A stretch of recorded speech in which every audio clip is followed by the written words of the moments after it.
Hi friends, ಎಲ್ಲರಿಗೂ ನಮಸ್ಕಾರ. ಇವತ್ತಿನ ಸ್ಪೆಷಲ್ ಟಾಪಿಕ್ ಶಿಕ್ಷಕರಿಗಾಗಿ ಮನೋವಿಜ್ಞಾನ. ಆ ಶಿಕ್ಷಕರಿಗಾಗಿ ಮನೋವಿಜ್ಞಾನ ಎಂಬ ವಿಷಯದಲ್ಲಿ ಇಂಟ್ರೋಸ್ಪೆಕ್ಷನ್ ಮೆಥಡ್ ಬಗ್ಗೆ ಡಿಸ್ಕಷನ್ ಮಾಡ್ತಾ ಬರ್ತೀನಿ. ಇದು ಮೋಸ್ಟ್ ಇಂಪಾರ್ಟೆಂಟು. ಯಾರು ಟೆಟ್ ಎಕ್ಸಾಮನ್ನು ಬರಲಿಕ್ಕೆ ಪ್ರಯತ್ನ ಮಾಡ್ತಾ ಇದ್ದೀರಿ, ಯಾರು ಸೆಟ್ಟು ನೆಟ್ಟು ಜೊತೆಗೇ ಈ CET ಯಾರು ಪ್ರಿಪರೇಷನ್ ಮಾಡ್ತಾ ಇದ್ದೀರಿ, ಅವರಿಗೂ ಕೂಡ ತುಂಬ ಉಪಯುಕ್ತವಾದಂಥ ಒಂದು ಮಾಹಿತಿ ನೀಡ್ತಾ ಬರ್ತೀನಿ. ಸೊ ಇದ್ರ ಬಗ್ಗೆ ನೀವು ಫೋಕಸ್ ಮಾಡಲೇಬೇಕು ಅನ್ನುವಂಥದ್ದು. ಈಗ ಈ ಶಿಕ್ಷಕರಾಗಿ ಮನೋವಿಜ್ಞಾನವನ್ನು ಡಿಸ್ಕಷನ್ ಮಾಡ್ತಾ ಬರೋಣ. ನೋಡಿ, ಮನೋವಿಜ್ಞಾನ ಅನ್ನೋದು ತುಂಬ ಬ್ರಾಡ್ ಆದಂಥ ಸಬ್ಜೆಕ್ಟ್ ಇದೆ. ಯಾಕಂದ್ರೆ ಈ ಮನೋವಿಜ್ಞಾನದ ತನ್ನದೇ ಆದಂಥ ಸ್ವತಂತ್ರವಾದ ಸ್ಥಾನಮಾನವನ್ನು ಹೊಂದಿದೆ. ಮುಂಚೆ ಇದು ತತ್ವಶಾಸ್ತ್ರದ ಭಾಗವಾಗಿತ್ತು. ಅವಾಗ ಅದು ತನ್ನದೇ ಆದಂಥ ಸ್ವತಂತ್ರ ಸ್ಥಾನಮಾನವನ್ನು ಹೊಂದಿರಲಿಲ್ಲ. ತನ್ನ ಕಬಂಧದ ಬಾಹುಗಳನ್ನ ವಿಸ್ತರಣೆ ಮಾಡಿರಲಿಲ್ಲ. ಅದು ಇನ್ನೊಬ್ಬರ ನಿಯಂತ್ರಣದಲ್ಲಿ ಅದು ಏನ್ ಮಾಡ್ತಾ ಇತ್ತು, ಯಾವುದೇ ವಸ್ತು ವಿಷಯವನ್ನ ಅಧ್ಯಯನ ಮಾಡ್ತಾ ಇತ್ತು. ಪ್ರಸ್ತುತ ಸಂದರ್ಭದಲ್ಲಿ ಆಧುನಿಕ ವಿದ್ಯಮಾನದಲ್ಲಿ ಮನೋವಿಜ್ಞಾನ ಒಂದು ವಿಜ್ಞಾನವಾಗಿ ಪರಿವರ್ತನೆಯಾಗಿ ಅದು ತನ್ನದೇ ಆದಂಥ ಸ್ಥಾನಮಾನವನ್ನು ಹೊಂದಿ ವೈಜ್ಞಾನಿಕವಾಗಿ ವಸ್ತುನಿಷ್ಠವಾಗಿ ಅಧ್ಯಯನ ಮಾಡುವಂಥ ಒಂದು ಸಾಮರ್ಥ್ಯವನ್ನ ತನ್ನದಾಗಿಸಿಕೊಂಡಿದೆ. ಹಾಗಾಗಿ ಇದರ ವ್ಯಾಪ್ತಿ ತುಂಬ ವಿಶಾಲವಾಗಿರುವಂಥದ್ದು. ಹಾಗಾಗಿ ಶಿಕ್ಷಕರಾಗಲು ಬಯಸುವಂಥ ಪ್ರಶಿಕ್ಷಣಾರ್ಥಿಗಳಿಗೆ ಇಡೀ ಮನೋವಿಜ್ಞಾನದ ಸಮಗ್ರ ಮಾಹಿತಿ ಅವಶ್ಯಕತೆ ಇಲ್ಲ. ಯಾವ ಮನೋವಿಜ್ಞಾನ ಅವಶ್ಯಕತೆ ಇದೆ ಏನಪ್ಪಾ ಅಂತಂತಂದ್ರೆ, ಶೈಕ್ಷಣಿಕ ಮನೋವಿಜ್ಞಾನ ಅವಶ್ಯಕತೆ ಇದೆ, ಶಿಶು ಮನೋವಿಜ್ಞಾನದ ಅವಶ್ಯಕತೆ ಇದೆ. ಶೈಕ್ಷಣಿಕ ಮನೋವಿಜ್ಞಾನ ಮತ್ತು ಶಿಶು ಮನೋವಿಜ್ಞಾನದ ಅವಶ್ಯಕತೆ ಇದೆ. ಅದಕ್ಕೋಸ್ಕರ ಎರಡನ್ನ ಮರ್ಜ್ ಮಾಡುವ ಸಲುವಾಗಿನೇ ನಾನು ಶಿಕ್ಷಕರಾಗಿ ಮನೋವಿಜ್ಞಾನ ಅನ್ನೋದನ್ನ ನಾನು ಇಲ್ಲಿ ಅದನ್ನ ರೂಢಿಗತವಾಗಿ ಬಳಕೆ ಮಾಡ್ತಾ ಇರೋದು ಅನ್ನುವಂಥದ್ದು. ಹಾಗಾಗಿ ಫಸ್ಟ್ ಒಂದು ಸೆಂಟೆನ್ಸ್ ನೋಡೋಣ ನಾವು. ಏನಪ್ಪ, ಜಗತ್ತಿನ ಯಾವುದೇ ದೇಶದ ಶಿಕ್ಷಣ ವ್ಯವಸ್ಥೆಯು ಆ ದೇಶದ ಶಿಕ್ಷಕರ ಗುಣಮಟ್ಟವನ್ನ ಮೀರಿ ಬೆಳೆದಿಲ್ಲ ಅನ್ನೋದು ಏನಪ್ಪಾ ಅಂತಂದ್ರೆ ಒಂದು ಕೊಟೇಶನ್ಸ್ ಇದೆ ಅನ್ನುವಂಥದ್ದು. ಈ ಕೊಟೇಶನ್ಸ್ ಯಾವ ವರದಿ ಹೇಳ್ತಾ ಇದೆ? ಯುನೆಸ್ಕೋ ವರದಿ ಹೇಳ್ತಾ ಇದೆ. ಇದೇನ್ ಹೇಳ್ತದಪ್ಪ ಅಂತಂದ್ರೆ, ಜಗತ್ತಿನ ಯಾವುದೇ ದೇಶದ ಶಿಕ್ಷಣ ವ್ಯವಸ್ಥೆಯು ಆ ದೇಶದ ಶಿಕ್ಷಕರ ಗುಣಮಟ್ಟವನ್ನ ಮೀರಿ ಬೆಳೆದಿಲ್ಲ ಅಂತ ಹೇಳ್ತಾ ಇದೆ. ಅಂದ್ರೆ ಇಡೀ ದೇಶದ ಅಭಿವೃದ್ಧಿ ಯಾವ ಒಂದು ಆಯುಧ ಮೇಲೆ, ಯಾವ ಒಂದು ಅಸ್ತ್ರದ ಮೇಲೆ ನಿಂತಿದೆಪ್ಪ ಅಂತಂದ್ರ ಶಿಕ್ಷಣ ಎಂಬ ಅಸ್ತ್ರದ ಮೇಲೆ ನಿಂತಿದೆ. ಅದಕ್ಕೋಸ್ಕರನೇ ನೆಲ್ಸನ್ ಮಂಡೇಲ ಅವರು ಒಂದು ಮಾತು ಹೇಳ್ತಾರ, ಒಂದು ಮೌಲ್ಯಯುತವಾದ ವಾಕ್ಯ ಹೇಳ್ತಾರ. ಅದು ಯಾವ್ದಪ್ಪ ಅಂತಂದ್ರ, ಇಡೀ ಜಗತ್ತನ್ನ ಬದಲಾಯಿಸುವ ಏಕೈಕ ಅಸ್ತ್ರವೇ ಶಿಕ್ಷಣ. ಇಡೀ ಜಗತ್ತನ್ನ ಬದಲಾಯಿಸುವ ಏಕೈಕ ಅಸ್ತ್ರವೇ ಯಾವುದು? ಶಿಕ್ಷಣ ಅನ್ನುವಂಥದ್ದು. ಅದೇ ರೀತಿ ದೇಶದ ಅವ್ಯವಸ್ಥೆಯನ್ನ ಸುವ್ಯವಸ್ಥೆ ಮಾಡಲಿಕ್ಕೆ ಶಿಕ್ಷಣ ಪ್ರಮುಖವಾದ ಆಯುಧವಾಗಿ ಕಾರ್ಯನಿರ್ವಹಿಸ್ತದ ಅನ್ನುವಂಥದ್ದು. ಹಾಗಾಗಿ ಇಡೀ ಶಿಕ್ಷಣ ವ್ಯವಸ್ಥೆ ಬದಲಾವಣೆ ಆಗ್ಬೇಕಿತ್ತಪ್ಪ ಅಂದ್ರ ಅಲ್ಲಿ ಮುಖ್ಯವಾಗಿ ಯಾರು ಇಂಪಾರ್ಟೆಂಟ್ ಆಗ್ತಾರಪ್ಪ? ಶಿಕ್ಷಕರು ಇಂಪಾರ್ಟೆಂಟ್ ಆಗ್ತಾರೆ. ಶಿಕ್ಷಣ ವ್ಯವಸ್ಥೆಯ ಅಭಿವೃದ್ಧಿ, ಅಲ್ಲಿನ ಮಕ್ಕಳ ಅಭಿವೃದ್ಧಿ, ಆ ಮಕ್ಕಳ ಭವಿಷ್ಯ, ದೇಶದ ಭವಿಷ್ಯ ಯಾರ ಮೇಲೆ ಡಿಪೆಂಡ್ ಆಗಿದೆ? ಶಿಕ್ಷಕರ ಮೇಲೆ ಡಿಪೆಂಡ್ ಆಗಿದೆ. ಹಾಗಾಗಿ ಶಿಕ್ಷಕರು ಹೇಗಿರ್ಬೇಕಪ್ಪ ಅಂತಂತಂದ್ರೆ, ಅವರು ವಿಭಿನ್ನವಾದಂಥ ಜ್ಞಾನ ಸಂಪತ್ತನ್ನು ಹೊಂದಿರಬೇಕು ಮತ್ತು ಸಮಗ್ರವಾದಂಥ ಜ್ಞಾನವನ್ನು ಕೂಡ ಹೊಂದಿರಬೇಕು. ಅಂದ್ರೆ ಒಂಥರ ಸರ್ವಜ್ಞ ಆಗ್ಬೇಕು ಅವನು ಶಿಕ್ಷಕ. ಎಲ್ಲವನ್ನ ತಿಳ್ಕೊಂಡಿರ್ಬೇಕು. ಪಠ್ಯ ವಿಷಯ ಜೊತೆಗೇನೆ ಪಠ್ಯೇತರ ವಿಷಯವನ್ನು ಕೂಡ ಶಿಕ್ಷಕ ತಿಳ್ಕೊಂಡಿರ್ಬೇಕು. ಅಂದಾಗ ಮಾತ್ರ ಮಕ್ಕಳ ಭವಿಷ್ಯವನ್ನ ಸಮಗ್ರವಾಗಿ ಅಭಿವೃದ್ಧಿ ಮಾಡಲಿಕ್ಕೆ, ಅವರ ವ್ಯಕ್ತಿತ್ವವನ್ನು ಅಭಿವೃದ್ಧಿ ಮಾಡಲಿಕ್ಕೆ ಹೆಲ್ಪ್ ಆಗ್ತೈತಿ, ಸಮಗ್ರವಾದ ಜ್ಞಾನ ಇದ್ರೆ ಮಾತ್ರ. ಅದಕ್ಕೋಸ್ಕರ ಸುಪ್ರೀಂ ಕೋರ್ಟ್ ಏನು ಟೀಚರ್ ಆಗಕ್ ಹೊಂಟಾರಲ್ಲ, ಬಾವಿ ಟೀಚರ್ ಆಗ್ಲಿಕ್ಕೆ ಹೋಗ್ತಾ ಇದಾರಲ್ಲ, ಜೊತೆಗೆ ಈ ಮೊದಲು ಟೆಟ್ ಪಾಸ್ ಆಗ್ಲಾರ್ದನೆ ಏನು ಸರ್ವಿಸ್ ಮಾಡ್ತಾ ಇದಾರಲ್ಲ, ಅವರಿಗೂ ಕೂಡ ಟೆಟ್ ಎಕ್ಸಾಮ್ ಅನ್ನ ಕಡ್ಡಾಯವಾಗಿ ಬರೀಲೇಬೇಕಂತಂದು ಸುಪ್ರೀಂ ಕೋರ್ಟ್ ಹೇಳಿದೆ ಅನ್ನುವಂಥದ್ದು. ನೋಡ್ರಿ, ಸೇವಾಪೂರ್ವ ಮತ್ತು ಸೇವಾ ನಿರತ ಶಿಕ್ಷಕರು, ಸೇವಾಪೂರ್ವ ಇರುವಂತ ಶಿಕ್ಷಕರಿಗೂ ಕೂಡ ಟೆಟ್ ಪಾಸ್ ಆಗ್ಲೇಬೇಕು ಅವರು. ಜೊತೆಗೆ ಸೇವಾ ನಿರತ ಶಿಕ್ಷಕರು, ಅದರಲ್ಲಿ ವಿಶೇಷವಾಗಿ ಟೆಟ್ ಪಾಸ್ ಆಗದೇ ಇರುವಂತ ಸೇವಾ ನಿರತ ಶಿಕ್ಷಕರಿಗೂ ಕೂಡ ಟೆಟ್ ಅವಶ್ಯಕವಾಗಿದೆ. ಯಾಕೆ ಸುಪ್ರೀಂ ಕೋರ್ಟ್ ಹೇಳ್ತಾ ಇದೆ ಅಂದ್ರೆ ಯುನೆಸ್ಕೋ ವರದಿಯ ಕನೆಕ್ಷನ್ ಇದೆ ಇಲ್ಲ, ಅದಕ್ಕೆ ಸುಪ್ರೀಂ ಕೋರ್ಟ್ ಹೇಳ್ತಾ ಇದೆ. ಯಾಕಂದ್ರೆ ಇಡೀ ಶಿಕ್ಷಣ ವ್ಯವಸ್ಥೆ ಬದಲಾಗಬೇಕಿತ್ತಂದ್ರ ಅಲ್ಲಿ ಶಿಕ್ಷಕ ಮೊದಲು ಬದಲಾಗಬೇಕು, ಶಿಕ್ಷಕ ಅಭಿವೃದ್ಧಿ ಆಗ್ಬೇಕು. ಜ್ಞಾನದ ಹಿನ್ನೆಲೆಯಲ್ಲಿ ಅವ ಅಭಿವೃದ್ಧಿ ಆದಾಗ ಮಾತ್ರ ಕಾಗ್ನಿಟಿವ್ ಡೆವಲಪ್ಮೆಂಟ್ ಆಗ್ಬೇಕು. ಅವರ ಅಭಿವೃದ್ಧಿ ಆದ್ರೆ ಮಾತ್ರ ಮಕ್ಕಳ ಒಂದು ಜ್ಞಾನಾತ್ಮಕ ಅಭಿವೃದ್ಧಿ ಮಾಡ್ಲಿಕ್ಕೆ ಸಾಧ್ಯ ಆಗ್ತದೆ, ಇಲ್ಲಾಂದ್ರೆ ಇಲ್ಲ. ಅದಕ್ಕೋಸ್ಕರ ಮಕ್ಕಳ ಮನಸ್ಸನ್ನ ಅರ್ಥ ಮಾಡ್ಕೋಬೇಕಿತ್ತಂದ್ರೆ ಮಕ್ಕಳ ಮನೋವಿಜ್ಞಾನ, ಶಿಶು ಮನೋವಿಜ್ಞಾನ ಬೇಕಾಗುತ್ತೆ. ಮಕ್ಕಳ ಮನಸ್ಸನ್ನ ಅರ್ಥ ಮಾಡಿದ್ರೆ ಆದ ನಂತರ ಆ ಮಕ್ಕಳ ಮನಸ್ಸಿಗೆ ಅನುಗುಣವಾಗಿ, ಅವರ ಸಾಮರ್ಥ್ಯಕ್ಕೆ ಅನುಗುಣವಾಗಿ ಬೋಧನೆ ಮಾಡಬೇಕು, ಅವರಿಗೆ ಕಲಿಸ್ಬೇಕು. ಅವ್ರಿಗೆ ಬೋಧನೆ ಮಾಡ್ಬೇಕು, ಅವ್ರಿಗೆ ಕಲಿಸ್ಬೇಕಿತ್ತಪ್ಪ ಅಂದ್ರ ಹೆಲ್ಪ್ ಆಗುವಂತ ಮನೋವಿಜ್ಞಾನದ ಒಂದು ಶಾಖೆ ಯಾವ್ದಪ್ಪ ಅಂದ್ರ ಶೈಕ್ಷಣಿಕ ಮನೋವಿಜ್ಞಾನ ಅಂತ. ಅದಕ್ಕೋಸ್ಕರ ಈ ವರ್ಡ್ ಹೇಳ್ತಾ ಇರೋದು ಶಿಕ್ಷಕರಿಗೆ ಮನೋವಿಜ್ಞಾನ ಅಂತ. ಈ ಶಿಕ್ಷಕರಿಗೆ ಮುಖ್ಯವಾಗಿ 2 ಮನೋವಿಜ್ಞಾನದ ಬ್ರಾಂಚ್ಗಳು ಗೊತ್ತಿರಬೇಕು. ಒಂದು ಶಿಶು ಮನೋವಿಜ್ಞಾನ ಗೊತ್ತಿರಬೇಕು, ಇನ್ನೊಂದು ಶೈಕ್ಷಣಿಕ ಮನೋವಿಜ್ಞಾನ ಅನ್ನೋದು ಗೊತ್ತಿರಬೇಕು. ಓಕೆ, ಶಿಕ್ಷಣ ವ್ಯವಸ್ಥೆ ಬದಲಾಗಬೇಕಿದ್ರೆ ಶಿಕ್ಷಕ ಬದಲಾಗಬೇಕು. ಶಿಕ್ಷಕ ಬದಲಾದ ನಂತರ ಮಕ್ಕಳ ವ್ಯಕ್ತಿತ್ವವನ್ನು ಬದಲಾಯಿಸ್ತಾರ, ಸಮಾಜ ಒಪ್ಪುವ ರೀತಿಯಲ್ಲಿ. ಅದಕ್ಕೆ ಈ ಪಾಯಿಂಟ್ಸ್ ನಿಮ್ಗೆ ನೆನಪಿರ್ಲಿ. ಈಗ ಮನೋವಿಜ್ಞಾನದ ಮುಖ್ಯವಾದಂತ ಒಂದು ಪರಿಕಲ್ಪನೆ ಯಾವುದಂದ್ರೆ ಇಂಟ್ರೋಸ್ಪೆಕ್ಷನ್ ಮೆಥಡ್ ಬಗ್ಗೆ ಡಿಸ್ಕಷನ್ ಮಾಡ್ತಾ ಬರ್ತೀನಿ. ಅದು ಯಾವ ರೀತಿ ಇದೆ ಅನ್ನೋದನ್ನ ನಾವು ನೋಡ್ತಾ ಬರೋಣ. ಎಸ್, ನೋಡಲಿ, ಇಂಟ್ರೋಸ್ಪೆಕ್ಷನ್ ಮೆಥಡ್ ಮೋಸ್ಟ್ ಇಂಪಾರ್ಟೆಂಟ್. ಇದು ಶಿಕ್ಷಕನಿಗೆ ಅಷ್ಟೇ ಅಲ್ಲ, ಸಮಾಜದ ಪ್ರತಿಯೊಬ್ಬ ವ್ಯಕ್ತಿಗೂ ಈ ಮೆಥಡ್ಸ್ ತುಂಬಾ ಹೆಲ್ಪ್ ಆಗ್ತೈತಿ ಅಂತ ಕಂಟೆಂಟ್ ಅನ್ನ ಒಳಗೊಂಡಿರುವಂತ ಒಂದು ಪರಿಕಲ್ಪನೆ ಇದು. ಏನು ಇಂಟ್ರೋಸ್ಪೆಕ್ಷನ್ ಮೆಥಡ್ ಅಂದ್ರೆ ಇದನ್ನ ಕನ್ನಡದಲ್ಲಿ ಏನಂತ ಕರೀತಾರಪ್ಪ ಅಂತಂದ್ರ ಅಂತರಾವಲೋಕನ ಅಂತ ಕರೀತಾರೆ. ಇದನ್ನ ಕನ್ನಡದಲ್ಲಿ ಏನಂತ ಕರೀತಾರ? ಅಂತರಾವಲೋಕನ ಅಂತ ಕರೀತಾರ. ಕನ್ನಡದಲ್ಲಿ ಅಂತರಾವಲೋಕನ ಅಂತ ಕರೀತಾರೆ. Most important. ಇದ್ರ ಮೀನಿಂಗ್ ನಿಮ್ಗೆ ಗೊತ್ತಿರ್ಬೇಕು. ಏನಪ್ಪಾ ಅಂತಂದ್ರ ಒಳಹೊಕ್ಕು ನೋಡುವುದು ಅಂತ. ಒಳಹೊಕ್ಕು ನೋಡುವುದು.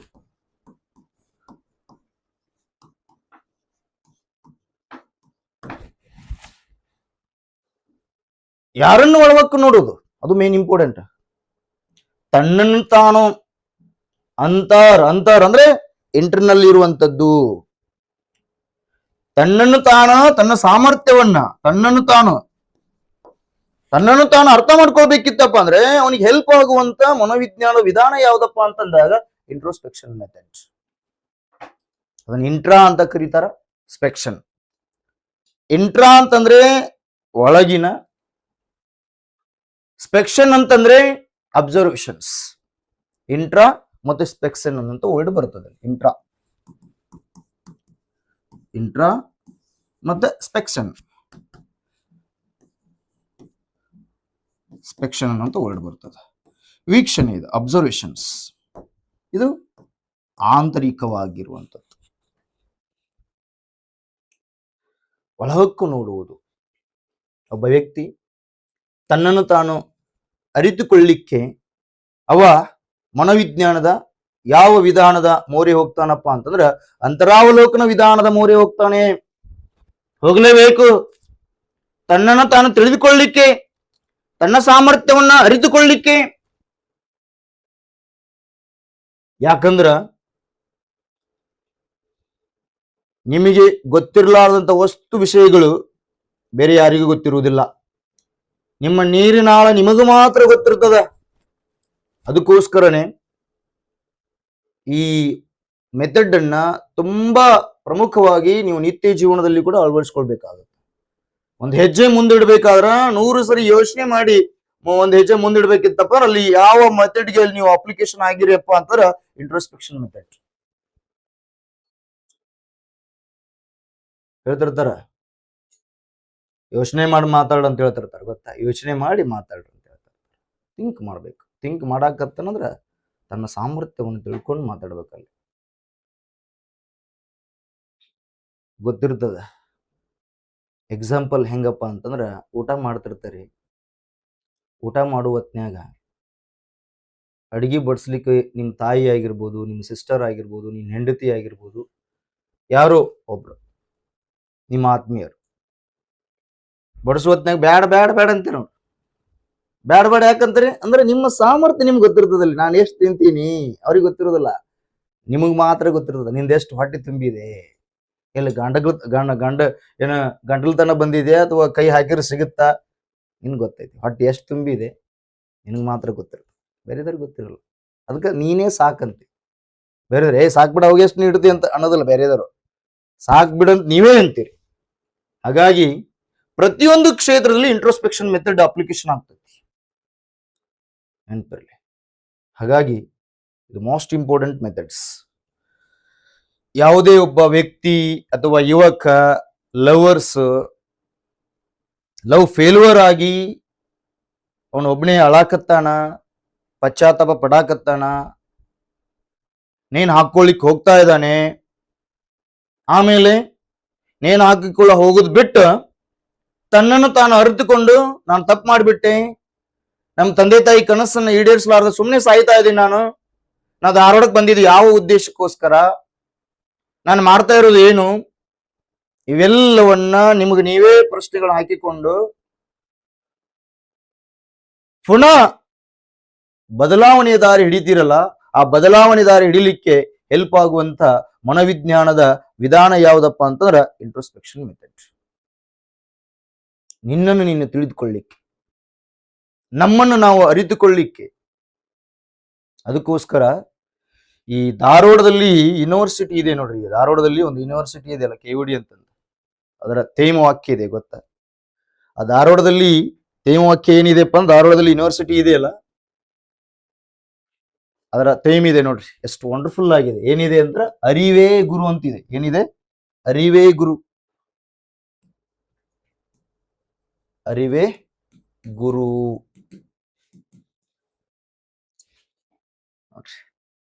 ಅರಿವೇ ಗುರು ಎಂಬ ಪರಿಕಲ್ಪನೆಯು ಮನೋವಿಜ್ಞಾನದ ಯಾವ ವಿಧಾನಕ್ಕೆ ಹೊಂದಾಣಿಕೆಯಾಗುತ್ತದೆ ಅಂತ ಪ್ರಶ್ನೆ ಕೇಳಿದಾಗ ನೀವು ಎಲ್ಲಿ ಯಾವ ಆನ್ಸರ್ ಮಾಡ್ಬೇಕಾದ್ರೆ ಇಂಟ್ರೋಸ್ಪೆಕ್ಷನ್ ಮೆಥಡ್ ಅನ್ನ ನೀವು ಬಳಸಬೇಕಾಗುತ್ತೆ. ಅಲ್ಲಿ ಅದಕ್ಕೆ ಅದನ್ನೇ ಆನ್ಸರ್ ಮಾಡ್ಬೇಕಾಗುತ್ತೆ.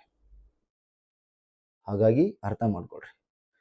ಒಬ್ಬ ಕವಿ, ಸಾಹಿತಿ ತನ್ನ ನಿತ್ಯ ಜೀವನದಲ್ಲಿ ಜನನದಿಂದ ಹಿಡಿದು ಮರಣದವರೆಗೆ, ಜನನದಿಂದ ಹಿಡಿದು ಅವನೇನು ತನ್ನ ನಿತ್ಯ ಜೀವನದ ಘಟನೆಗಳನ್ನ ಸಾಹಿತ್ಯ ರೂಪದಲ್ಲಿ ಕೃಷಿ ಮಾಡ್ತಾ ಬರ್ತಾನಲ್ಲ, ಕೃಷಿ ಮಾಡ್ತಾ ಬಂದು ಅದಕ್ಕೊಂದು ಟೈಟಲ್ ಕೊಡ್ತಾನೆ. ಅದು ಯಾವ್ದಪ್ಪ ಅಂದ್ರೆ ಆತ್ಮಚರಿತ್ರೆ ಆಗಿರ್ತದ. ಅದಕ್ಕೊಂದು ಟೈಟಲ್, ತನ್ನದೇ ಆದಂತ ಒಂದು ಡಿಫ್ರೆಂಟ್ ಟೈಟಲ್ ಕೊಡ್ತಾನೆ. ತನ್ನ ಜೀವನದ ಬಗ್ಗೆ, ಜೀವನ ಚರಿತ್ರೆ ಬಗ್ಗೆ ಏನು ಬರೀತಾನಲ್ಲ, ಅದನ್ನ ಆತ್ಮಚರಿತ್ರೆ ಅಂತ ಕರೀತಾರೆ. ಆ ಆತ್ಮಚರಿತ್ರೆಯು ಮನೋವಿಜ್ಞಾನದ ಯಾವ ವಿಧಾನಕ್ಕೆ ಸರಿ ಹೊಂದುತ್ತದೆ ಅಂತಂದಾಗ ಅಂತರಾವಲೋಕನ ವಿಧಾನ. ಈಗ ಕುವೆಂಪುರವರ ನೆನಪಿನ ದೋಣಿಯಲ್ಲಿ ಅಂತ ಬರೋದು ತಿಳ್ಕೊಡಿ.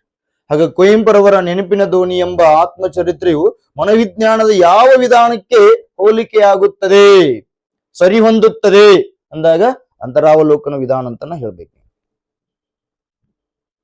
ಆಡಾಡುತ್ತಾ ಆಯುಷ ಅಂತ ಬರೀತಾರ.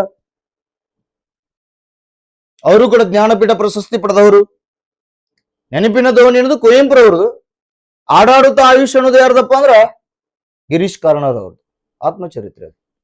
ಆತ್ಮಚರಿತ್ರೆಗಳಾಗಿರ್ಬೋದು, ಆತ್ಮ ವಿಮರ್ಶೆ ಆಗಿರ್ಬೋದು, ಪಶ್ಚಾತ್ತಾಪ ಮನೋಭಾವನೆ ಆಗಿರ್ಬೋದು, ಕ್ಷಮಿಸು ಅನ್ನುವಂಥ ಶಬ್ದ ಆಗಿರ್ಬೋದು, ಕ್ಷಮೆ, ಪಶ್ಚಾತ್ತಾಪ ಮನೋಭಾವನೆ, ಆತ್ಮಚರಿತ್ರೆ, ಆತ್ಮವಿಮರ್ಶೆ, ಇವೆಲ್ಲ ಮನೋವಿಜ್ಞಾನದ ಯಾವ ವಿಧಾನದಲ್ಲಿ ಬರ್ತದಪ್ಪ ಅಂದ್ರೆ ಇಂಟ್ರೋಸ್ಪೆಕ್ಷನ್ ಮೆಥಡ್ ಅಲ್ಲಿ ಬರ್ತದೆ, ಅಂತರಾವಲೋಕನ ವಿಧಾನದಲ್ಲಿ ಬರ್ತದೆ. ಆ ಶಬ್ದಗಳು ಮೇನ್ ಇಂಪಾರ್ಟೆಂಟ್ ನೋಡ್ರಿ, ಔಟ್ ಮಾಡ್ಕೊಡ್ರಿ ಅವನ್ನೆಲ್ಲ. ನೋಡ್ರಿ ಈ ಪಿಕ್ಚರ್ ನೋಡಿದ್ರೆ ನಿಮ್ಗೆ ಗೊತ್ತಾಗ್ಬಿಡ್ತದ. ನೋಡಿ, ತನ್ನನ್ನು ತಾನು ತಿಳಿದುಕೊಳ್ಳಲು, ತನ್ನನ್ನು ತಾನು ಅರಿತುಕೊಳ್ಳಲು ತನ್ನನ್ನು ಸ್ಟಡಿ ಮಾಡಲು ಸ್ವ ಅಧ್ಯಯನ ಕೂಡ ಸೆಲ್ಫ್ ಸ್ಟಡಿ ಅಂತಿರಲ್ಲ, ಆ ಸ್ವ ಅಧ್ಯಯನ ಕೂಡ ಎದಕ್ ಸಂಬಂಧಪಟ್ಟಿದ್ದಪ್ಪ ಅಂದ್ರ ಅದು ಕೂಡ ಈ ಅಂತರಾವಲೋಕನ ವಿಧಾನಕ್ಕೆ ಸಂಬಂಧಪಟ್ಟಿದ್ದು. ಅರ್ಥ ಮಾಡ್ಕೊಡ್ರಿ. ನಮ್ಮ ತಪ್ಪನ್ನ ನಾವೇ ಅರಿತುಕೊಂಡು ಸರಿ ಹೆಜ್ಜೆಯನ್ನು ಇಡಬೇಕಾದ್ರೆ ನಮಗ ಮನದಟ್ಟು ಮಾಡುವಂತ ಮನೋವಿಜ್ಞಾನ ವಿಧಾನ ಯಾವ್ದಾದ್ರು ಇತ್ತಪ್ಪ ಅಂದ್ರ ಅದು ಇಂಟ್ರೋಸ್ಪೆಕ್ಷನ್ ಮೆಥಡ್. ಇದನ್ನ ಮನೋವಿಜ್ಞಾನದ ಅತ್ಯಂತ ಹಳೆಯ ವಿಧಾನ ಅಂತ ಕರೀತಾರೆ. ಇದನ್ನ ಮನೋವಿಜ್ಞಾನದ ಅತ್ಯಂತ ಹಳೆಯ ವಿಧಾನ, ಮನೋವಿಜ್ಞಾನದ ಅತ್ಯಂತ ಹಳೆಯ ವಿಧಾನ ಅಂತ ಕರೀತಾರೆ. ಇದು ಜೊತೆಗೆ ಅತಿ ಹೆಚ್ಚಿನ ಪ್ರಮಾಣದಲ್ಲಿ ವ್ಯಕ್ತಿನಿಷ್ಠವಾದ ವಿಧಾನ. ಇದು ಸಬ್ಜೆಕ್ಟ್ ಟೈಪ್ ಮೆಥಡ್. ಇದು ವೈಜ್ಞಾನಿಕತೆ ಇಲ್ಲ ಇಲ್ಲಿ. ಆ ವ್ಯಕ್ತಿ ಸುಳ್ಳು ಹೇಳ್ಬೋದು ತನ್ನ ಬಗ್ಗೆ, ಯಾಕಂದ್ರೆ ಮನುಷ್ಯ ಮೂಲತಃ ಬುದ್ಧಿವಂತ, ಮೂಲತಃ ಅತಿ ಕ್ರೂರಿ, ಮೂಲತಃ ಅತಿ ಆಶಬೂರ್ಕ ಪ್ರಾಣಿ. ಹೀಗಿರುವಾಗ ಈ ಫಿಟ್ಟೆಸ್ಟ್ ಆಫ್ ದಿ ಸರ್ವೇಲ್ ಆಗ್ಬೇಕಲ್ಲ, ಬಲಿಷ್ಠವಾದ ಉಳಿಕೆ ಇದು. ಚಾರ್ಲ್ಸ್ ಡಾರ್ವಿನ್ ಅವರು ಅವಾಗ ಹೇಳಿದ್ದಾರೆ, ಜೀವ ವಿಕಾಸ ಸಿದ್ಧಾಂತ ಪ್ರತಿಪಾದನೆ ಮಾಡುವ ಸಂದರ್ಭದಲ್ಲಿ, ಫಿಟ್ಟೆಸ್ಟ್ ಆಫ್ ದಿ ಸರ್ವೇಲ್, ಬಲಿಷ್ಠವಾದವುಗಳ ಉಳಿಕೆ. ತನ್ನ ಅಸ್ತಿತ್ವವನ್ನ ಕಾಣುಕೊಳ್ಳಿಕ್ಕೆ ಅವ ಏನ್ ಮಾಡ್ತಾನ? ಸುಳ್ಳು ಹೇಳ್ತಾನ, ಅತಿ ಹೆಚ್ಚು ಸುಳ್ಳು ಹೇಳ್ತಾನೆ. ಈಗ ನಾನು ಅದ್ರಲ್ಲಿ ನಿಂತು ಹೇಳಾಕತ್ತೆ, ನಾನು ಅತಿ ಸುಳ್ಳು ಹೇಳ್ತೇನೆ. ಅತಿ ಹೆಚ್ಚು ಜಗತ್ತಿನಲ್ಲಿ ಬದುಕಲಿಕ್ಕೆ ಬೇಕಾಗುವಂತ ಆಯುಧವನ್ನ ಮನುಷ್ಯ ಯಾವುದನ್ನ ಅತಿ ಹೆಚ್ಚು ಬಳಕೆ ಮಾಡ್ತಾನಪ್ಪ? ಸುಳ್ಳನ್ನು ಅತಿ ಹೆಚ್ಚು ಬಳಕೆ ಮಾಡ್ತಾನೆ. ಸತ್ಯ ಕಡಿಮೆ ಇರ್ತದೆ. ಆದ್ರೆ ಒಂದ್ ನೆನಪಿರ್ಲಿ, ಸತ್ಯ ಕೊನೆಗೆ ಗೊತ್ತಾಗುತ್ತೆ ಈ ಮನುಷ್ಯನಿಗೆ. ಆತ್ಮಸಾಕ್ಷಿ ಹೇಳಿದ್ರೆ ಸತ್ಯ ಹಿನ್ನೆಲೆಯಲ್ಲಿ ಬದುಕಂತಂದು ಆತ್ಮಸಾಕ್ಷಿ ಹೇಳ್ತದಲ್ಲ, ಆತ್ಮಸಾಕ್ಷಿ ಬೆಳೆದೆಬ್ಬಿಸ್ತದಲ್ಲ, ಅವಾಗ ಹೆಲ್ಪ್ ಆಗುತ್ತೆ ಯಾವುದು? Introspection method. ಅರ್ಥ ಮಾಡ್ಕೊಡ್ರಿ, ತುಂಬಾ ವಂಡರ್ಫುಲ್ ಇದೆ ಇಂಟ್ರೋಸ್ಪೆಕ್ಷನ್ ಮೆಥಡ್. ನೋಡಿ, ಈ ಪಿಕ್ಚರ್ ನೋಡಿದ್ರೆ ಗೊತ್ತಾಗ್ಬೇಕು ನೀವು. ನೋಡಿ, ಇನ್ನೊಬ್ಬರು ಅಧ್ಯಯನ ಮಾಡ್ಲಿಕ್ಕೆ ಇದು ಹೆಲ್ಪ್ ಆಗುದಿಲ್ಲ, ತನ್ನನ್ನು ತಾನು ಅಧ್ಯಯನ ಮಾಡ್ಕೊಳ್ಳಿಕ್ಕೆ ಹೆಲ್ಪ್ ಆಗುತ್ತೆ. ನೋಡ್ಲಿ, ಈಗ ತನ್ನ ತಲೆ ತಗೊಂಡು ಉಲ್ಟಾ ಇಟ್ಕೊಂಡು ಇಡೀ ಸ್ಟಡಿ ಮಾಡಾಕತ್ತ. ಹಾಗಾಗಿ ಇಂಟ್ರೋಸ್ಪೆಕ್ಷನ್ ಮೆಥಡ್ ಮೋಸ್ಟ್ ಇಂಪಾರ್ಟೆಂಟ್. ಈಗ ನಾ ಮಾತಾಡಿದ್ದು ಜನರಲ್ ಆಗಿ ಮಾತಾಡಿದ್ನ. ಈಗ ಈ ಇಂಟ್ರೋಸ್ಪೆಕ್ಷನ್ ಮೆಥಡ್ ಅನ್ನ ಎಲ್ಲಿಗೆ ತಗೊಂಡು ಹೋಗೋಣಪ್ಪ ಅಂತಂದಾಗ, ಎಜುಕೇಶನ್ ಫೀಲ್ಡಿಗೆ ತಗೊಂಡು ಹೋಗೋಣ. ನಾವು ಎಲ್ಲಿಗೆ ತಗೊಂಡು ಹೋಗೋಣ? ಎಜುಕೇಶನ್ ಫೀಲ್ಡಿಗೆ ತಗೊಂಡು ಹೋಗೋಣ. ಮತ್ತೆ ನಮ್ಮ ಬಸವಣ್ಣವ್ರು ಹೇಳ್ಯಾರ, ಮತ್ತೆ ಇದ್ರ ಬಗ್ಗೆ ಗೊತ್ತಿಲ್ಲ, ಯಾವ ಸೈಕಾಲಜಿ ಪುಸ್ತಕದಲ್ಲಿ ಬರ್ದಿಲ್ಲ, ಇಂಗ್ಲಿಷ್ ಮೀಡಿಯಂನ ಆಗಿರ್ಬೋದು, ಕನ್ನಡ ಮೀಡಿಯಂನ ಆಗಿರ್ಬೋದು, ಅಲ್ಲಿ ಬರ್ದಿಲ್ಲ ಇದನ್ನ.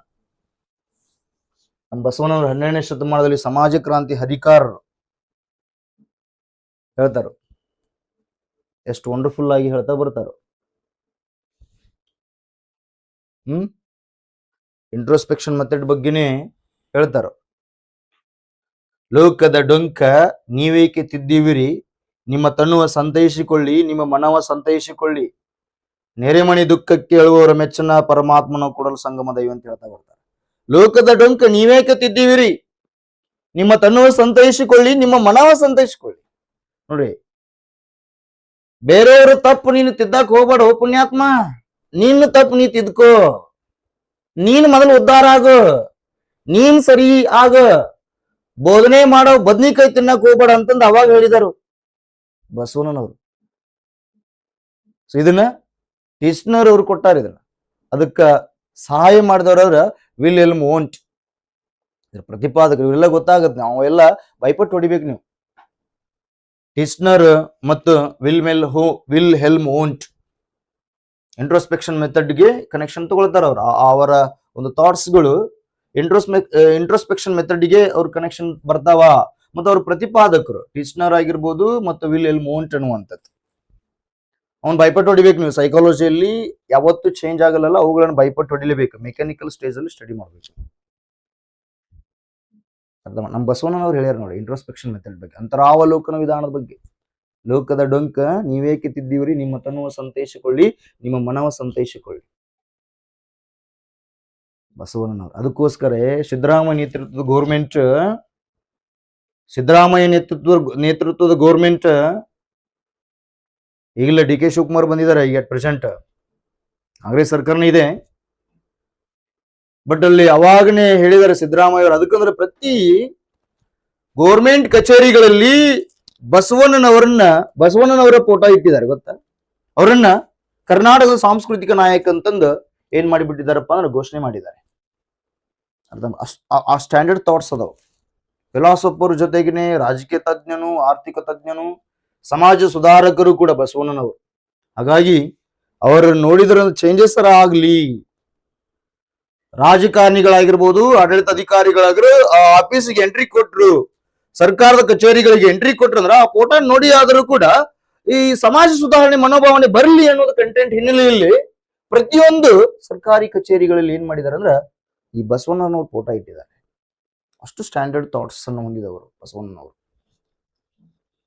ಅರ್ಥ ಮಾಡ್ಕೊಳ್ರಿ. ತುಂಬಾ ವಂಡರ್ಫುಲ್ ಟಾಪಿಕ್ ಇದು. ನಿಮ್ಮ ಜೀವನವನ್ನ ಬದಲಾಯಿಸಲಿಕ್ಕೆ, ನಿಮ್ಮ ಜೀವನದಲ್ಲಿ ನಿಮ್ಮದೇ ಆದಂಥ ತಪ್ಪು ಸರಿಗಳನ್ನ ವಿಮರ್ಶೆ ಮಾಡಿ ಸರಿಯಾದ ಹೆಜ್ಜೆ ನೀಡಲಿಕ್ಕೆ ನಿಮ್ಗೆ ಹೆಲ್ಪ್ ಆಗುವಂತ ಮನೋವಿಜ್ಞಾನ ವಿಧಾನ ಯಾವ್ದಾದ್ರು ಇತ್ತಪ್ಪ ಅಂದ್ರೆ ಅದು ಇಂಟ್ರೋಸ್ಪೆಕ್ಷನ್ ಮೆಥಡ್. ಈಗ ನಾ ಮಾತಾಡಿದ್ದು ಸಮಾಜದ ಪ್ರತಿಯೊಬ್ಬ ವ್ಯಕ್ತಿಗೂ ಅನ್ವಯವಾಗುವ ರೀತಿಯಲ್ಲಿ ಕಂಟೆಂಟ್ ಅನ್ನ ಕೊಟ್ಟಿದ್ದೀಗ. ಅಟ್ ಪ್ರೆಸೆಂಟ್ ಈಗ ಈ ಭಾವಿ ಶಿಕ್ಷಕರಿಗೆ ಇದು ಹೇಗೆ ಅಪ್ಲಿಕೇಶನ್ ಆಗುತ್ತೆ ಅನ್ನೋದು ನೋಡೋಣ. ಎಜುಕೇಶನ್ ಫೀಲ್ಡ್ಗೆ ತಗೊಂಡ್ಬರ್ಬೇಕು. ಎಜುಕೇಶನ್ಸ್ ಏರಿಯಾದಲ್ಲಿ ಇದನ್ನ ತಗೊಂಡು ಬರೋಣ. ಅಪ್ಲಿಕೇಶನ್ಸ್ ಇಂಟ್ರೋಸ್ಪೆಕ್ಷನ್ ಮೆಥಡ್ ಶಿಕ್ಷಣ ಕ್ಷೇತ್ರದಲ್ಲಿ ನಾವು ಯಾವ ರೀತಿಯಾಗಿ ಇದನ್ನ ಬಳಸಿಕೊಳ್ತೀವಿ ಅನ್ನೋದನ್ನ ಅರ್ಥ ಮಾಡ್ಕೊಳ್ತೀವಿ. ಫಸ್ಟ್ ಮೋಸ್ಟ್ ಇಂಪಾರ್ಟೆಂಟ್ ಯಾವ್ದಂದ್ರೆ ಶಿಕ್ಷಕ ಮೇನ್ ಇಂಪಾರ್ಟೆಂಟ್. ರಾಷ್ಟ್ರದ ನಿರ್ಮಾಪಕ ಅಂತಾನೂ ಕೂಡ ಕರೀತಾರೆ ಶಿಕ್ಷಕರು.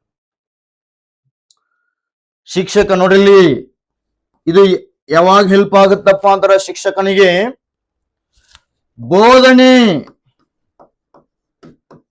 ಬೋಧನೆಯನ್ನ ವಿಮರ್ಶೆ ಮಾಡಿಕೊಳ್ಳಲು. ಮಕ್ಕಳಿಗೆ ಬೋಧಿಸಿರ್ತಾರಲ್ಲ ವಿಷಯ ವಸ್ತುವನ್ನ, ಆ ವಿಷಯ ವಸ್ತು ಬೋಧನೆ ಇದೆಯಲ್ಲ, ಆ ಬೋಧನೆ ಮಾಡಿರ್ತಾರಲ್ಲ, ಕಲಿಸಿರ್ತಾರಲ್ಲ, ಮಕ್ಕಳು ಹೇಗೆ ಅರ್ಥೈಸಿಕೊಂಡಿದ್ದಾರೆ, ಎಷ್ಟನ್ನು ಅರ್ಥೈಸಿಕೊಂಡಿದ್ದಾರೆ, ಹೇಗೆ ಅರ್ಥೈಸಿಕೊಂಡಿದ್ದಾರೆ, ನನ್ನ ಬೋಧನಾ ವಿಧಾನ ಮಕ್ಕಳಿಗೆ ಅರ್ಥವಾಗಿದೆಯೋ, ಪರಿಣಾಮಕಾರಿ ಆಗಿದೆಯೋ, ಗುಣಾತ್ಮಕವಾಗಿದೆಯೋ, ಪರಿಮಾಣಾತ್ಮಕವಾಗಿದೆಯೋ, ಸಮಗ್ರವಾಗಿ ತನ್ನ ಬೋಧನಾ ವಿಧಾನದ ಪ್ರಕ್ರಿಯೆಯನ್ನ ತಾನೇ ವಿಮರ್ಶಿಸಿ ಸರಿಪಡಿಸಿಕೊಳ್ಳಲು ಹೆಲ್ಪ್ ಆಗುವಂತ ಬೋಧನಾ ವಿಧಾನ ಏನಾದ್ರೂ ಇತ್ತಪ್ಪ ಅಂದ್ರ that is A introspection method. ತನ್ನ ಬೋಧನೆ ಅಷ್ಟೇ ಅಲ್ಲ, ಶಿಕ್ಷಕ ತನ್ನ ವ್ಯಕ್ತಿತ್ವವನ್ನ ಅಭಿವೃದ್ಧಿಪಡಿಸಿಕೊಳ್ಳಲು, ತನ್ನ ವ್ಯಕ್ತಿತ್ವವನ್ನ ಬದಲಾಯಿಸಿಕೊಳ್ಳಲು, ಜೊತೆಗೇನೆ ತನ್ನ ಜ್ಞಾನವನ್ನ ಇನ್ಕ್ರೀಸ್ ಮಾಡಿಕೊಳ್ಳಲು ಗೈಡೆನ್ಸ್ ಮಾಡುವಂತ ಮೆಥಡ್ ಯಾವುದು? Introspection method. ಓ ಪುಣ್ಯಾತ್ಮ, ಸಾಂಪ್ರದಾಯಿಕ ಶಿಕ್ಷಕ ಆಗ್ಬೇಡ, ಟ್ರೆಡಿಷನಲ್ ಟೀಚರ್ ಆಗ್ಬೇಡ. ಈಗ ಅಟ್ ಪ್ರೆಸೆಂಟ್ ಮಾಡರ್ನ್ ಎಜುಕೇಶನ್ ಬಂದಿದೆ, ಶಿಶು ಕೇಂದ್ರಿತ ಶಿಕ್ಷಣ ವ್ಯವಸ್ಥೆ ಬಂದಿದೆ. ಶಿಶು ಕೇಂದ್ರಿತ ಶಿಕ್ಷಣ ಹಿನ್ನೆಲೆಯಲ್ಲಿ ಮಕ್ಕಳನ್ನ ಹೊಡಿಬೇಡ, ಮಕ್ಕಳನ್ನ ಹೊಡೆದು ನೀ ಜೈಲಿಗೆ ಹೋಗ್ತೀವಿ. ಅರ್ಥ ಮಾಡ್ಕೊಳ್ರಿ. ಅದನ್ನ ತಾನೇ ಥಿಂಕ್ ಮಾಡ್ಲಿಕ್ಕೆ, ಇಡೀ ವ್ಯವಸ್ಥೆಯನ್ನ ನೋಡಿ ತಿಳಿದು ತನ್ನನ್ನು ತಾನು ಬದಲಾಯಿಸಿಕೊಳ್ಳಿಕ್ಕೆ, ತನ್ನ ಜ್ಞಾನವನ್ನ ಈ ಬದಲಾವಣೆಗೆ ತಕ್ಕಂತೆ ತನ್ನ ಜ್ಞಾನವನ್ನು ಕೂಡ ಬದಲಾಯಿಸಿಕೊಳ್ಳಿಕ್ಕೆ ಮತ್ತು ತನ್ನ ವ್ಯಕ್ತಿತ್ವವನ್ನ ಬದಲಾಯಿಸಿಕೊಳ್ಳಿಕ್ಕೆ ಶಿಕ್ಷಕರಿಗೆ ಮಾರ್ಗದರ್ಶನ ಮಾಡುವಂತ ಒಂದು ಮೆಥಡ್ ಏನಾದ್ರೂ ಇತ್ತಂದ್ರೆ ಇಂಟ್ರೋಸ್ಪೆಕ್ಷನ್ ಮೆಥಡ್. ತನ್ನ ವ್ಯಕ್ತಿತ್ವವನ್ನು ಚೇಂಜಸ್ ಮಾಡ್ಕೊಳ್ಳಿಕ್ಕೆ, ತನ್ನ ಬೋಧನಾ ವಿಧಾನವನ್ನು ಚೇಂಜಸ್ ಮಾಡ್ಕೊಳ್ಳಿಕ್ಕೆ, ತನ್ನ ಜ್ಞಾನ ಸಾಮರ್ಥ್ಯವನ್ನ ಹೆಚ್ಚಿಸಿಕೊಳ್ಳಲು, ತನಗೆ ತಾನೇ ಅರಿತುಕೊಳ್ಳಲು ಹೆಲ್ಪ್ ಆಗುವಂಥದ್ದು ಮನೋವಿಜ್ಞಾನ ವಿಧಾನ ಏನಾದ್ರೂ ಇತ್ತಪ್ಪ ಅಂದ್ರ ಅದು ಅಂತರಾವಲೋಕನ ವಿಧಾನ. ಇದು ಒಂದು ಪಾಯಿಂಟ್, ಇದು ಮೋಸ್ಟ್ ಇಂಪಾರ್ಟೆಂಟ್. ಜೊತೆಗೆ ಶಿಕ್ಷಣ ವ್ಯವಸ್ಥೆಯನ್ನು ಬದಲಾಯಿಸಿಕೊಳ್ಳಿಕ್ಕೆ, ಅಲ್ಲಿ ಶಿಕ್ಷಣ ವ್ಯವಸ್ಥೆಯಲ್ಲಿ ಎಕ್ಸ್ಪರ್ಟ್ಸ್ ಇರ್ತಾರಲ್ಲ, ಶಿಕ್ಷಣ ಮಂತ್ರಿ ಇರ್ತಾರಲ್ಲ, ಶಿಕ್ಷಣ ಮಂತ್ರಿ ತನ್ನ ತಪ್ಪನ್ನ ಅರಿತುಕೊಂಡು ಶಿಕ್ಷಣ ವ್ಯವಸ್ಥೆನ ಚೇಂಜಸ್ ಮಾಡ್ಲಿಕ್ಕೆ, ಚಿಂತನೆ ಮಾಡ್ಲಿಕ್ಕೆ ಇದು ಕೂಡ ಅವ್ರಿಗೆ ಹೆಲ್ಪ್ ಆಗ್ತೈತಿ. ಅವ್ರಿಗೆ ಹೆಲ್ಪ್ ಆಗ್ತೈತಿ. ಪ್ರತಿಯೊಬ್ಬ ಶಿಕ್ಷಕರಿಗೆಲ್ಲ, ಮುಖ್ಯೋಪಾಧ್ಯಾಯರಾಗಿರ್ಬೋದು, ಎಲ್ಲಾ ಏನು ಶೈಕ್ಷಣಿಕ ಕ್ಷೇತ್ರದಲ್ಲಿ ಏನು ತಮ್ಮದೇ ಆದಂತ ಒಂದು ಕಾರ್ಯನಿರ್ವಹಣೆ ಮಾಡ್ತಿರ್ತಾರಲ್ಲ, ತಮ್ಮ ಕಾರ್ಯನಿರ್ವಹಣೆಯ ತಪ್ಪು ಸರಿ ವಿಮರ್ಶೆ ಮಾಡಿಕೊಳ್ಳಲು ಶಿಕ್ಷಣ ಕ್ಷೇತ್ರದಲ್ಲಿ ಇಂಟ್ರೋಸ್ಪೆಕ್ಷನ್ ಮೆಥಡ್ ಅವರಿಗೆ ತಮ್ಮ ವಿಮರ್ಶೆ, ತಮ್ಮ ತಪ್ಪಿನ ವಿಮರ್ಶೆ ಮಾಡ್ಕೊಳ್ಳಿಕ್ಕೆ ಇದು ಹೆಲ್ಪ್ ಆಗ್ತೈತಿ. ಇದು ಒಂದು ಕಂಟೆಂಟ್. ಇದು ಶಿಕ್ಷಕರಿಗೆ ನೆನಪಿರ್ಲಿ. ಈ ಇಂಟ್ರೋಸ್ಪೆಕ್ಷನ್ ಮೆಥಡ್ ದೋಷ ಏನಪ್ಪಾ ಅಂತಾರೆ, ಒಂದು ದೋಷ ಇದೆ. ಏನು ದೋಷ? ನೆಗೆಟಿವ್ ಕಂಟೆಂಟ್ ಏನಿದೆಪ್ಪ ಅಂದ್ರ, ನೆಗೆಟಿವ್ ಕಂಟೆಂಟ್ ಏನಪ್ಪಾ ಅಂತಂದಾಗ ಇಲ್ಲಿ ಅರ್ಥ ಮಾಡ್ಕೊಳ್ರಿ, ಇದು ವ್ಯಕ್ತಿನಿಷ್ಠವಾದದ್ದು. ಈ ವರ್ಡ್ಸ್ ಮೋಸ್ಟ್ ವ್ಯಕ್ತಿನಿಷ್ಠ,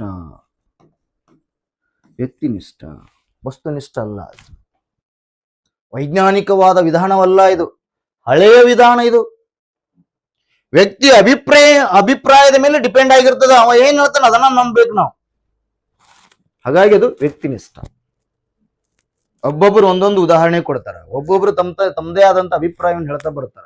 ತಮ್ಮ ವ್ಯಕ್ತಿತ್ವದ ಬಗ್ಗೆ ಅತಿ ಹೆಚ್ಚು ತಾವು ಸಮಾಜದಲ್ಲಿ ಉಳಿಬೇಕಿತ್ತು, ಬೆಳಿಬೇಕಿತ್ತಪ್ಪ ಅತಿ ಹೆಚ್ಚು ಸುಳ್ಳು ಹೇಳ್ತಾ ಬರ್ತಾರೆ.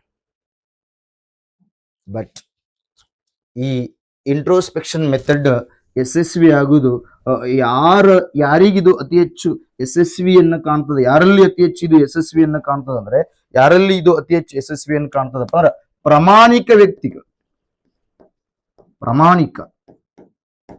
ಪ್ರಾಮಾಣಿಕ ವ್ಯಕ್ತಿಗಳಲ್ಲಿ ಅತಿ ಹೆಚ್ಚು ಏನ್ ಮಾಡ್ತದಪ್ಪ, ಯಶಸ್ವಿ ಕಾಣ್ತದೆ. ಇನ್ನ ಸತ್ಯವನ್ನು ಹೇಳುವವರು, ಯಾವಾಗ್ಲೂ ಸತ್ಯವನ್ನು ಹೇಳುವರು. ಸತ್ಯ ಹರಿಶ್ಚಂದ್ರ ನೋಡಿ, ನಾಟಕನೂ ಇದೆ, ಫಿಲಿಮ್ ಇದೆ. ಸತ್ಯ ಹರಿಶ್ಚಂದ್ರ ನಾಟಕ ಇದೆ ಅಲ್ಲ, ಅತಿ ಹೆಚ್ಚು ಕನೆಕ್ಷನ್ ತಗೊಳ್ಳುವಂತ ಮೆಥಡ್ ಯಾವ್ದಪ್ಪ? Introspection method. ನೆನಪಿರ್ಲಿ. ಜೊತೆಗಿನೇ ನಮ್ಮ ಮಹಾತ್ಮ ಗಾಂಧೀಜಿಯವರು ಬರ್ತಾರೆ, ಗೊತ್ತೈತಲ್ಲ, ರಾಷ್ಟ್ರಪಿತ. My experiment with truth. ಅವರ ಜೀವನದ ಬಗ್ಗೆ ಏನ್ ಜೀವನ ಚರಿತ್ರೆ ಬರ್ತಾರಲ್ಲ, ಅದು ಕೂಡ ಎಲ್ಲಿ ಬರ್ತದಪ್ಪ ಅಂತಂದ್ರೆ ಇಂಟ್ರೋಸ್ಪೆಕ್ಷನ್ ಮೆಥಡ್. ಸತ್ಯವನ್ನ ಹೇಳಿದ್ರು ಅವರು, ಸತ್ಯಕ್ಕಾಗಿನೇ ಹೋರಾಟ ಮಾಡಿದ್ರು. ಸ್ವತಂತ್ರ ಹೋರಾಟದಲ್ಲಿ ಸತ್ಯ, ಅಹಿಂಸೆ, ಶಾಂತಿ ಇವುಗಳನ್ನು ಬಳಸ್ತಾ ಬಂದ್ರು ಅನ್ನುವಂಥದ್ದು. ಹಾಗಾಗಿ ಅವ್ರಿಗೆ ಅಪ್ಲಿಕೇಶನ್ ಆಗೋದು ಯಾವ್ದಪ್ಪ ಅಂತಂದ್ರ ಇಂಟ್ರೋಸ್ಪೆಕ್ಷನ್ ಮೆಥಡ್ ಅಪ್ಲಿಕೇಶನ್ ಆಗಿದ್ದಾರೆ.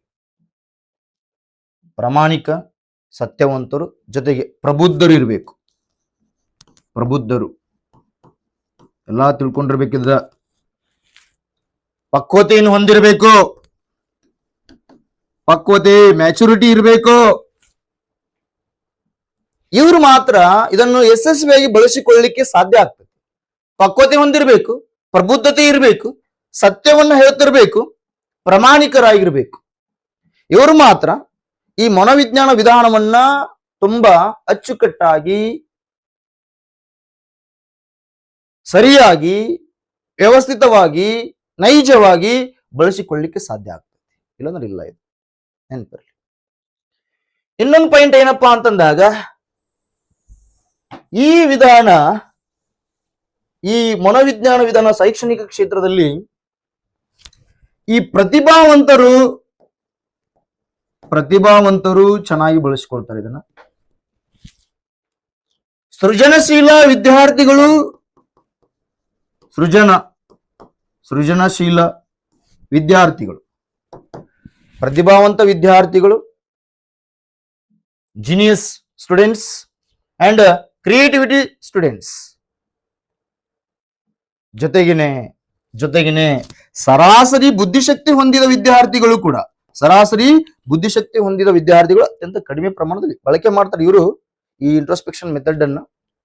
ಯಾಕಂದ್ರೆ ಅವರು ಸಾರಿ ಕೇಳ್ತಾರಲ್ಲ, ಏನಾದ್ರೂ ತಪ್ಪಾಯ್ತು, ಸಾರಿ ತಪ್ಪಾಯ್ತು, ಇನ್ನೊಂದು ಸರಿ ಮಾಡಲ್ಲ ಅಂತಂದು ಹೇಳ್ತಾರಲ್ಲ, ಅವರು ಇಂಟ್ರೋಸ್ಪೆಕ್ಷನ್ ಮೆಥಡ್ಗೆ ಒಳಗಾಗಿರ್ತಾರೆ. ಹಾಗಾಗಿ ಇಂಥ ವಿದ್ಯಾರ್ಥಿಗಳಿಗೂ ಅಪ್ಲಿಕೇಶನ್ ಆಗ್ತವೆ. ಹಾಗಾದ್ರೆ ಯಾರಿಗೆ ಈ ಮೆಥಡ್ಸ್, ಮನೋವಿಜ್ಞಾನದ ವಿಧಾನ ಆದಂತ ಅಂತರಾವಲೋಕನ ವಿಧಾನ ಯಾವ ವಿದ್ಯಾರ್ಥಿಗಳಿಗೆ ಅಷ್ಟೊಂದು ಸೂಟೇಬಲ್ ಆಗಲ್ಲ, ಅಷ್ಟೊಂದು ಪರಿಣಾಮಕಾರಿ ಆಗಲ್ಲ, ಅಷ್ಟೊಂದು ಗುಣಾತ್ಮಕವಾಗಿ ಆಗಲ್ಲ, ಮತ್ತು ಅಷ್ಟೊಂದು ಪ್ರಮಾಣದಲ್ಲಿ ಅವರು ಯಶಸ್ವಿಯಾಗಿ ಬಳಕೆ ಮಾಡಲಿಕ್ಕೆ ಅಸಾಧ್ಯ ಆಗ್ತೈತಿ.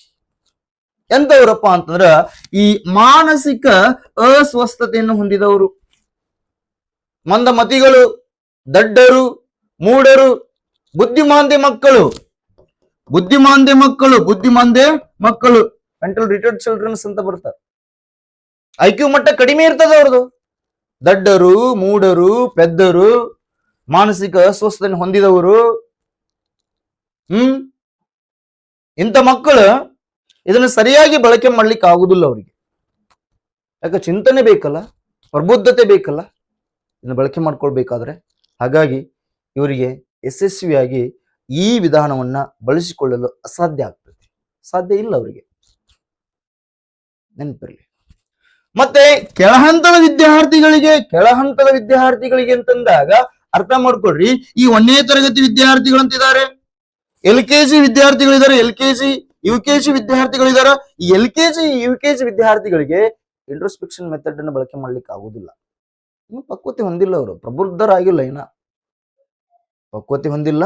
ಪ್ರಬುದ್ಧರು ಆಗಿಲ್ಲ. ಅದಕ್ಕೋಸ್ಕರ ಇವರಿಗೆ ಇದು ಅಪ್ಲಿಕೇಶನ್ ಆಗಲ್ಲ, ಅದನ್ನ ಯಶಸ್ವಿಯಾಗಿ ಬಳಸಲಿಕ್ಕೆ ಅವರಿಗೆ ಅಸಾಧ್ಯ ಆಗ್ತದೆ. ಹಾಗಾಗಿ ಅತಿ ಹೆಚ್ಚು ಯಶಸ್ವಿಯಾಗಿ ಬಳಸೋರು ಯಾರಪ್ಪ ಅಂದ್ರೆ ಈ ಪ್ರತಿಭಾವಂತರು ಮತ್ತು ಸೃಜನಶೀಲರು ಯಶಸ್ವಿಯಾಗಿ ಇದನ್ನ ತಮ್ಮ ವ್ಯಕ್ತಿತ್ವವನ್ನು ನಿರ್ಮಾಣ ಮಾಡಿಕೊಳ್ಳಿಕ್ಕೆ, ತಮ್ಮ ತಪ್ಪು ಸರಿಗಳನ್ನ ಸ್ವಲ್ಪ ವಿಮರ್ಶೆ ಮಾಡಿಕೊಂಡು ತಮ್ಮ ವ್ಯಕ್ತಿತ್ವವನ್ನು ಬದಲಾಯಿಸಿಕೊಳ್ಳಿಕ್ಕೆ ಇದು ಹೆಲ್ಪ್ ಆಗ್ತದೆ. ಹಾಗಾಗಿ ಈ ರೀತಿ ಟಾಪಿಕ್ ಅನ್ನು ಓದ್ಬೇಕು. ಫಸ್ಟ್ ಮನೋವಿಜ್ಞಾನದ ಪರಿಕಲ್ಪನೆಯನ್ನ ಸೊಸೈಟಿಗೆ ಕನೆಕ್ಷನ್ ಇಟ್ಕೊಂಡು ಸ್ವಲ್ಪ ಸ್ಟಡಿ ಮಾಡಬೇಕು, ಸ್ವಲ್ಪ ಏನ್ ಮಾಡ್ಬೇಕಪ್ಪ ಅದ್ರ ಬಗ್ಗೆ ಥಿಂಕ್ ಮಾಡ್ಬೇಕು, ಸೊಸೈಟಿಗೆ ಕನೆಕ್ಷನ್ ತಗೊಂಡು. ಇನ್ನು ಗರಿಷ್ಠವಾಗಿ ಎದಕ್ಕೆ ಕನೆಕ್ಷನ್ ತಗೋಬೇಕಪ್ಪ ಅಂದ್ರ ಎಜುಕೇಶನ್ ಏರಿಯಾಕ್ಕೆ ಏನು ಕನೆಕ್ಷನ್ ತಗೊಂಡು ನೀವು ಸ್ಟಡಿ ಮಾಡ್ಬೇಕಾಗತ್ತೆ. ಯಾಕಂದ್ರ ಸ್ಟಡಿ ಫಾರ್ ಎಕ್ಸಾಮಿನೇಷನ್ಸ್. ಮನೋವಿಜ್ಞಾನವನ್ನು ಎದಕ್ಕೋಸ್ಕರ ಓದ್ಬೇಕು? Study for examinations. ಈ ಶಿಕ್ಷಕರಾಗದವ್ರು ಎದಕ್ಕೆ ಓದ್ಬೇಕು? Study for TET, study for CET. ಆ ರೀತಿ ಓದಿದ್ರೆ ಮಾತ್ರ ನೀವು ಟೆಟ್ ಪಾಸ್ ಆಗ್ತೀರಿ, ಟೆಟ್ ಅಲ್ಲಿ ಸ್ಕೋರ್ ಮಾಡ್ತೀರಿ, ಜೊತೆಗೆ CET ಅಲ್ಲಿ ಅತಿ ಹೆಚ್ಚು ಅಂಕ ಪಡೆದು ಸೆಲೆಕ್ಷನ್ ಆಗ್ತಾರೆ. Study for job, study for CET, study for TET, ಇದಕ್ಕೋಸ್ಕರ ಓದ್ಬೇಕು. Study for examinations. ಅದಕ್ಕೋಸ್ಕರ ಮನೋವಿಜ್ಞಾನದ ಪರಿಕಲ್ಪನೆಯನ್ನ ಶೈಕ್ಷಣಿಕ ಕ್ಷೇತ್ರದಲ್ಲಿ ಅತಿ ಹೆಚ್ಚಿನ ಪ್ರಮಾಣದಲ್ಲಿ ಅನ್ವಯಿಸಿಕೊಂಡು ಇದನ್ನ ಸ್ಟಡಿ ಮಾಡಬೇಕಾಗುತ್ತೆ. ಅದಕ್ಕೋಸ್ಕರ ನಿಮ್ಗೆ ಏನ್ ಹೇಳಿದ್ರೆ ಶಿಕ್ಷಕರಾಗಿ ಮನೋವಿಜ್ಞಾನ. ಹಾಗಾಗಿ ಈ ಮನೋವಿಜ್ಞಾನ ಚಿಹ್ನೆನೂ ಕೂಡ ನಿಮ್ಗೆ ಗೊತ್ತಿರಲಿ. ಮನೋವಿಜ್ಞಾನ ಚಿಹ್ನೆ ಇದು ಸೈಕೆ ಅಂತ ಕರೀತಾರೆ ಅದನ್ನ, ತ್ರಿಶೂಲ, ಶಿವನ ತ್ರಿಶೂಲ ಅದು. ಹಾಗಾಗಿ ಈ ವಿಷಯ ತುಂಬಾ ಉಪಯುಕ್ತವಾಗಿರುವಂಥದ್ದು. ಹಾಗಾಗಿ ಇದನ್ನ ನೀವು ಟೆಟ್ ಎಕ್ಸಾಮ್ಗೆ ಆಗಿರ್ಬೋದು ಎಲ್ಲದಕ್ಕೂ ಹೆಲ್ಪ್ ಆಗ್ತಾ ಬರ್ತದ. ಶಿಕ್ಷಕರಿಗಾಗಿನೇ ಇರುವಂತ ಮನೋವಿಜ್ಞಾನ ನಾನು ಇಲ್ಲಿ ಡಿಸ್ಕಷನ್ ಮಾಡಿರೋದ್ರಿಂದ. ಸೊ ಹಾಗಾಗಿ ಈ ಒಂದು ಪರಿಕಲ್ಪನೆಯನ್ನ ನೀವು ಅರ್ಥ ಮಾಡ್ಕೊಂಡ್ರೆ ಅಂತಂದು ನಾನು ಭಾವಿಸುತ್ತಾ ಈ ಕ್ಲಾಸನ್ನು ಮುಗಿಸ್ತಾ ಇದ್ದೀನಿ. ಮತ್ತೆ ನೆಕ್ಸ್ಟ್ ಡೇ ಮತ್ತೊಂದು ಟಾಪಿಕ್ ಹಿನ್ನೆಲೆಯಲ್ಲಿ ನಿಮ್ಮ ಮುಂದೆ ಬರ್ತೀನಿ, ಡಿಸ್ಕಷನ್ ಮಾಡ್ತೀನಿ. ಮುಂದಿನ ಅವಧಿಯಲ್ಲಿ ಡಿಸ್ಕಷನ್ ಮಾಡೋಣ.